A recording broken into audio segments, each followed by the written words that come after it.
Good afternoon, ladies and gentlemen. Welcome to Lifestyle with Dr. Moby. I'm Dr. Moby, and today we are honored with great guest all the way from down under, Harrison Meagher. How are you, sir? Good. Thank you for having me. I'm so excited for this conversation. Yes, and we're always excited when especially we have people all the way from different parts of the world, especially Australia. I had few guests, and it was such an exciting conversation. So, tell us about yourself. So, as you said, my name's Harrison. I am from Australia down on the East Coast. I live in a small town near Byron Bay called Coffs Harbour.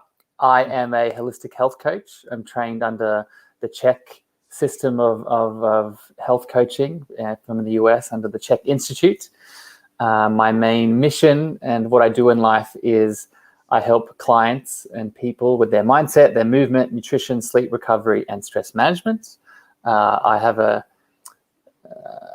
energy and a mission to heal and empower holistically and hold space to do so, but to get back to a deep sense of self-love. That's all me. Okay, great. And I see that, thank you.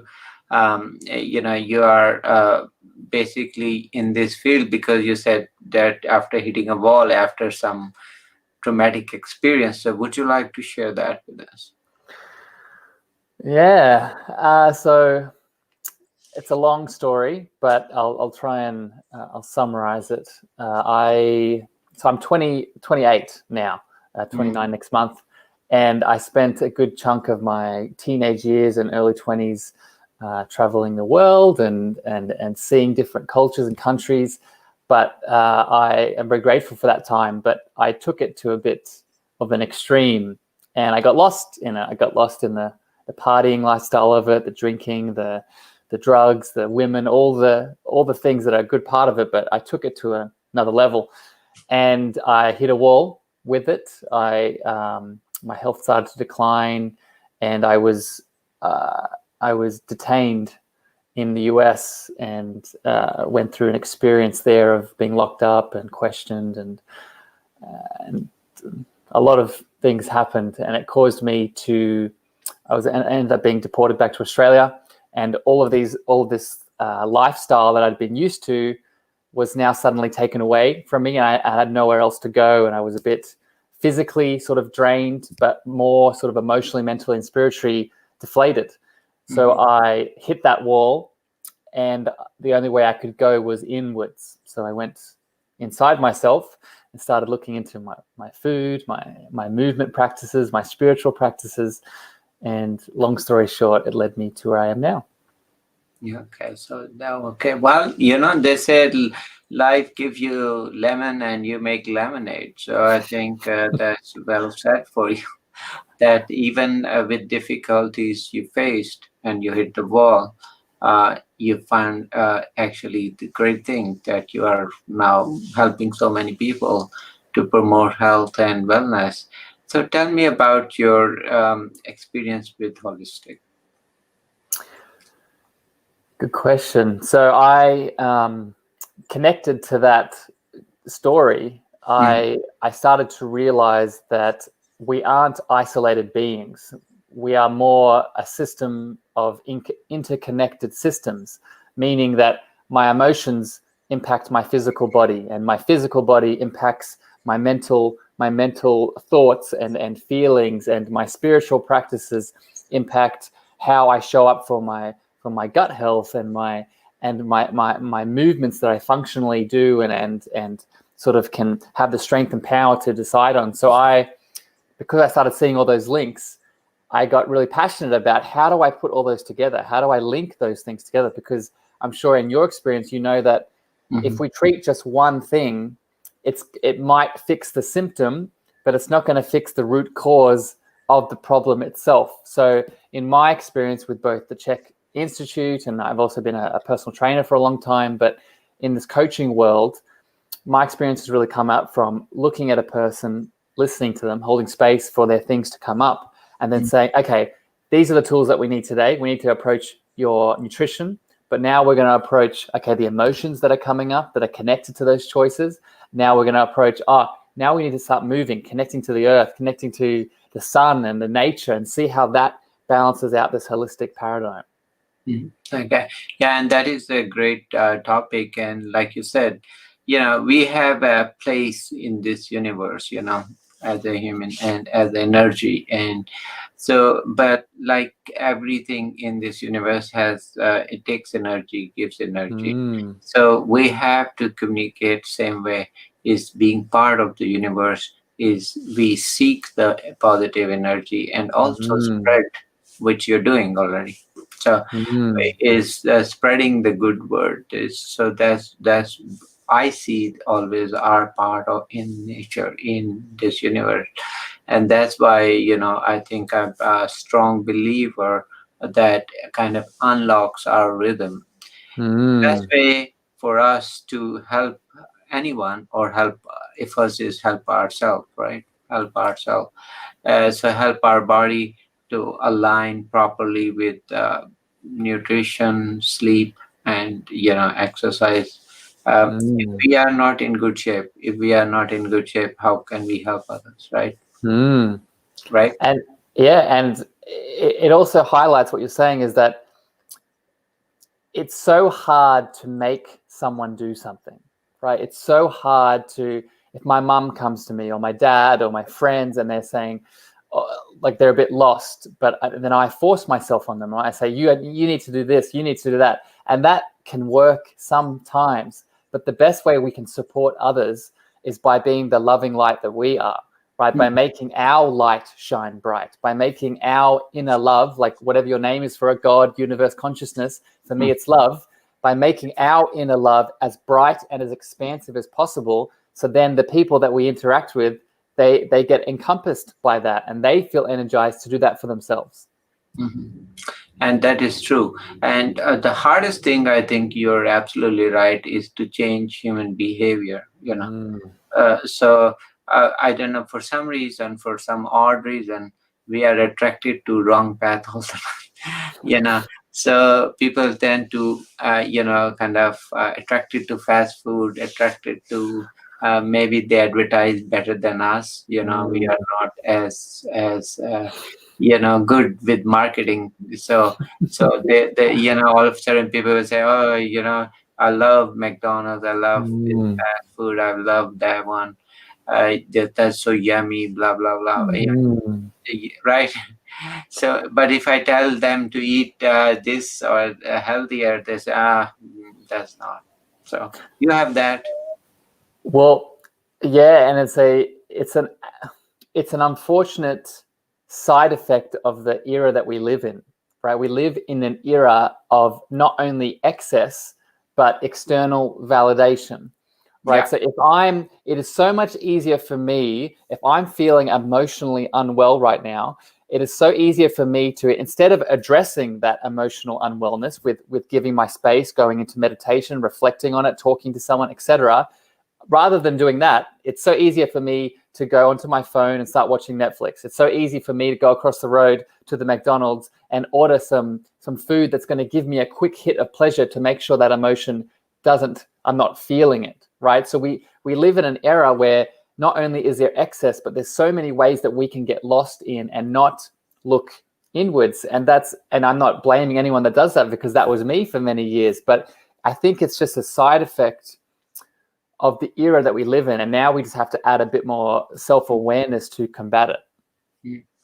And I think so. What are the things that helped you to have this lifestyle versus the other? So what are the things which kind of motivated you? Good question. I think for me, what started to motivate me was seeing the results. Right, seeing things change. So when I decided to start eating more organic foods, for example, I saw my energy go up. When I decided to get into a more stable sleep pattern, and I track my sleep and I see how it's going, and I make changes. When I started to see that impact how I showed up in the day, when I started to see how that helped my emotional stability with the people that I connected with.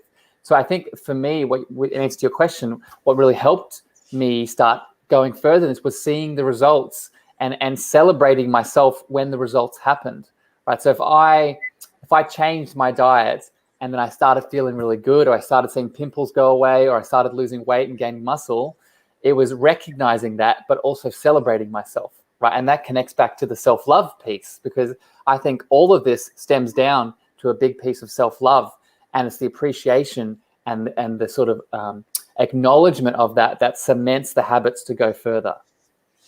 And that is an important point. And, I think you have mentioned great things. First is, those baby steps we take and makes those successes, they really kind of get us all powered up. Because I remember when I lost 100 pounds, and, when I lost that 5 pound or 4 pound initially, that was it. That was it. That was such reward. It kind of fills you with joy that Mm, you're right. You make those small changes and you see the results. mm, So that's what I mean. You'll not get a big result, but you'll get some flicker of hope mm. that you keep working on that. Absolutely. That really helped me to keep my journey. Uh, Yeah. and that helps everyone, like yourself too, right? Well, and it's exactly what you're saying, right? It's realizing that I don't expect to go to the gym and spend one day there and then leave and having lost all the weight, gaining all the muscles. It's the journey. It's so cliche to say this, but it really is true, right? It's yes, the destination matters. If I want to lose weight and get healthy, the destination matters. But what's going to help me get to that destination is by enjoying the experience and the evolution and the progress and the story of the unfolding of those steps as I take them, right? As those small steps unfold, as I start reading more books, as I start talking to more people, as I start connecting and networking within that goal, that's going to help me get there because I'm enjoying the experience of the steps that I'm taking. That is true. That's true. And then sometimes, even like you said, like yourself, I'm listening to you and I said, oh, I can relate, Mm, listening to your story. I said, well, yes, he has very similar things. I mean, it's interesting. We had different journeys, but the basic principles were very similar, mm, that, you could see where you want to take mm, yourself, mm, and this is important for people to realize. Have your destination figured out. You need to know where to go, north, east, south, north. Always you need to know that. If you don't know, that's also good to know, because then you know what you don't know. So you mm, can then at least pick something, do something, and as your body kind of travels to that, um, it it starts feeling good. You might not reach the destination, whatever you want, but you will start feeling some benefits and the power, and your body feels lighter. You feel happier. Even you start your journey, even, right? Uh, mm. and then you find that that's probably it might take 1 year. It took me 1 year, to be where I am today. So, but time doesn't matter, because, right? It's so true. And I think we can get lost in it, right? We can get lost in it's been a week, or it's been a month, and I'm not seeing these results. And you said a very important point, is that we relate to each other, right? And I truly believe, in my belief system, that we are all unique expressions of the same thing, of the same oneness. Again, whatever your name is for that, God, love, consciousness, universe, whatever you feel comfortable landing in there. Mm, But we are the same. We are unique expressions of the same. So when mm. I see you going on that journey, and it hits me somewhere, I feel something deep inside of me. That's what helps me with that time element that you're talking about, because I connect to you. I see that, okay, if he can do that, then I can do that as well. And suddenly the time element gets pushed out of the way, and it's replaced with a connection to someone that's in a similar situation to me. That is true. That is true. And, I mean, other thing is, don't lose hope, because, Mm, like you said, it's a journey. And I think third thing is when people have They want to do this like quick thing. They want a quick fix. They want to lose X amount of weight in, and I say, let's say even you do. Let's hypothetically we say you are successful. Question is how you're going to maintain that. You don't want to go backwards next 3 months, and then so whatever you do, so it's like slow and steady wins the race. Never, yes, you can maybe reach that, but yes, I reached this goal, losing 100 pounds. I reached 4 years ago, but I have kept it down, and that was actually the a even longer journey, or the hardest journey is to maintain that. Because I know I developed lifestyle, and so that was easy. That's why it is easy to maintain it. But if it was other way around, that I lost it, and then like you had a surgery and you lost it, then then the question is, you'd never learn lifestyle. You just kind of quick fix, but then that really hurts, because many times they are failing. They go back, unfortunately, they go back to, because they never learned the main message, right? 100%. And you touched on something interesting in terms of like the maintaining piece, right? Learning how to maintain the good habit or the lifestyle practice, and I really fall into the idea of trying to make things as simple as possible. And how we do that, whether it's changing our food habits, whether it's changing our exercise habits, whether it's changing our ability to meditate and get into a quiet space, it has to be something that we enjoy and love doing.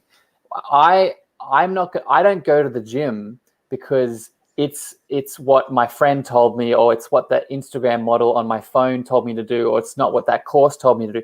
I go to the gym because it makes me happy. And at the end of the day, a lifestyle practice, a habit, something that's going to help you be healthier, we don't want it to be a quick fix. We want it to be something that you're going to implement for the rest of your life. And how you do that is by making sure it's something that brings you joy. So if my form of exercise is going out into the forest or the beach or the park and connecting to the ground and dancing on the ground and connecting to the earth, then that's my exercise, and that makes me happy, and that's going to last. Right? That's going to keep me fit and healthy, but that's going to be a side effect, because the main goal there is to connect back to what brings me joy. And that is true. And we can only do things more and more if we enjoy it. But also thing is that there is brain can learn. We can actually learn all good and bad things both. So even if you are not doing all this healthy lifestyle, which Harrison and me were talking, don't worry, you can learn still. It's never old. Okay, so don't buy that when people say, okay, it is harder to because I'm old, blah blah blah. Well, I'm 50. You're young, way young then compared to me. When I could do at age 50, you can do it. You did it at way earlier than I did. Okay. So then the question is always then, if so the age or the sex, it doesn't matter. We all unique. I mean, your methodology will be different than mine, and that's normal, because that's how we all are unique, thinking wise as well as how we do things, and there's nothing wrong with that. But the basic principles of communicating with positive energy, keeping yourself up motivated, getting good sleep, and we'll talk a little bit on sleep now. So how was your experience? How did you fix your sleep portion? Good question. It's so important, right? Sleep is like one of the bases, one of the fundamental pillars. If that is not there, everything else on top is not going to work. And yeah, so a couple of things. So I think the biggest thing that impacted my sleep was my relationship with light, specifically artificial light at night. right? For like looking at this screen, this laptop screen, or looking at my phone screen, or looking at a TV screen, it's emitting a frequency of light that is similar to the sun. And when my eyes or my skin picks up that frequency, it's telling my internal system that runs on rhythms that it's daytime still. So if I go to bed and I've just been looking at my phone and scrolling through Instagram, my body hormonally and in a sort of circadian rhythm perspective is still producing where it should be in the middle of the day rather than going to sleep. So that has been a big one for me. So changing, wearing red, blue blocking glasses, making sure that the light I have, the only light I have on after 6 p.m. at night is a salt lamp. It's a red salt lamp, and it's just emitting red light rather than the blue light. So that's number one. Probably the last two elements that have been the biggest is stress and food. So really like not eating all day, right? Stopping and eating relatively early, again, close to sunset, and also bringing my stress levels down before I go to bed, right? If we are emotionally, physically, mentally stressed going into sleep, that's not going to stop, right? That's going to continue into our sleep. So it's really being aware of using practices to help bring that stress level down before bed. Meditation, yoga, gratitude, journaling, all these good things that helps us go into sleep more effectively. And that is a really good point. And I think you again touched at the blue light. Now, the blue light is our body actually, like you said, with the sleep, our body actually needs resetting every day. So our body internal clock drifts by 15-20 minutes every day forward. But there's a clock that needs resynchronization with the external world to know this is day and this is night. So if you are indoors, of course, that doesn't help. And so you have to go outdoors, especially look at the blue sky. Blue sky. Yeah. So you look at the blue sky, and that it resets your mind and hormones and melatonin perfectly, that this is not the time to get that melatonin. So melatonin is important, like he explained, and the light is your at wrong time. Light at the wrong time is your biggest enemy. So at the right time is perfect. Yeah. So morning, perfect. When you're working, but not in the evening or late. So if you're facing that, then that's true. It's gonna deplete the melatonin, and then it will tell your brain it's okay. It's daytime, and brain is wired to go forward like a clockwise. So if I try to be up all and late at night, it's very easy to do that. But if I try to sleep earlier, it's very hard to do that because we are not wired that way. So don't kind of try to play with that, because most people will party over weekend, and then by Monday they want to look perfect. Well, that's not gonna work, not gonna work. So that ability goes away as we age. So we have to listen to our body and kind of help our body, not work against it. And that's why you're absolutely right. And also always give example of birds. Look at birds are not on medications. They are not, but they are perfect. They you can hear them early morning, and if you try to feed them a lot in the evening or night, they don't want to even eat. Yeah. They say we're done. But we humans, we are eating. Some people start eating 9 p.m., 10 p.m., and then keep on eating all night. So what kind of rhythm is that? So I think you're absolutely right. We need to learn a lot from nature and fix the sleep. Sleep is a keystone to any arch, and the arch would be, in my opinion, the health. And then one pillar is your exercise, the other is diet. So those pillars will fall if the keystone sleep is not there. So those are so crucial. So any final thoughts you have for our audience? Yeah, I think you were hitting on it just then in what you were sharing about this bodily communication. And I think this is a side effect of the the era that we live in, where we've become trained to think that if our body is sending us a communication, such as a headache, such as joint pain, such as gut distress, such as being tired or emotionally unstable, then we shouldn't listen to it. We need to cancel it out with some medication, or we need to push it away with some sort of external pleasure, like we were talking about before with Netflix and fast food. But I really want to make sure everyone ends this chat and knowing that your body is communicating with you to get back to a state of health and homeostasis and regeneration. It is our innate right to have health, to be in a state of balance and longevity and just optimized beingness.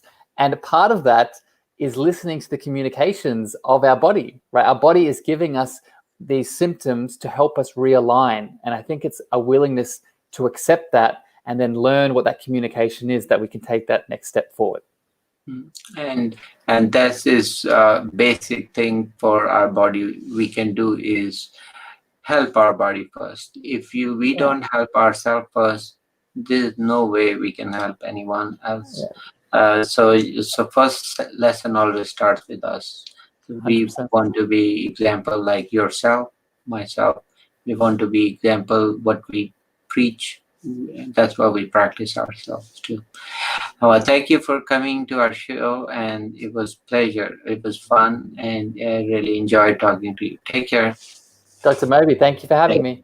Take care. Thank you.